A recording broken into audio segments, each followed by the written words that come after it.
Hi, I'm Iain Anderson, and in this video, part of a series, I'll be showing you how to drive the Classic Workspace in Mocha.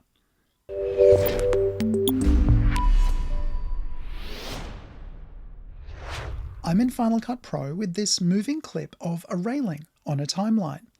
I've applied the Continuum radial tint effect to a clip, and I've already used Mocha Mask to isolate this effect. So far, we've been using the Essentials workspace, a simplified option which hides much of the complexity of Mocha. But sometimes that's exactly what you need. If I want to combine two masks on two separate layers, or have one mask with a sharp edge and another with a soft edge, I'll need to jump into the Classic Workspace up here. This workspace rearranges a few elements to make room for others. There are many more tools available at the top of the screen. The tracking type options have become these checkboxes down here, though they work the same way. And there are other new options available. The tracking buttons have moved over here, and there are also more transport controls. Most interestingly though, layer properties and edge properties are now available to the left. If you want to soften the edges of a mask, note that Mocha allows you to do per point edge softening for advanced masking projects.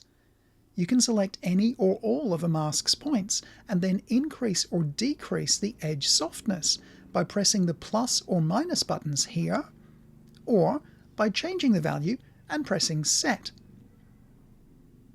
It's also possible to subtract one layer from another, which is something you might want to do if you're tracking an object that's sometimes occluded by another object.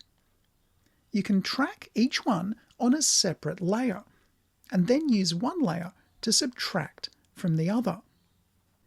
Here, I've already tracked this wooden railing on layer 1, but I want to exclude these objects that I've tracked on layer 2 and layer 3. And I'll just make them both yellow to make it clearer. Now I'll select layer 2 and then choose Subtract from the Blend Mode menu. And I'll do the same on layer 3. And now I've got just what I want. There's a whole lot more to Mocha's Classic Workspace, and other workspaces here too. And you can find out more about those in other videos linked in the description. In the final video in this series, I'll show you how to move a mask you've already made to a different effect here in Final Cut. Thanks for watching, and I'll see you soon.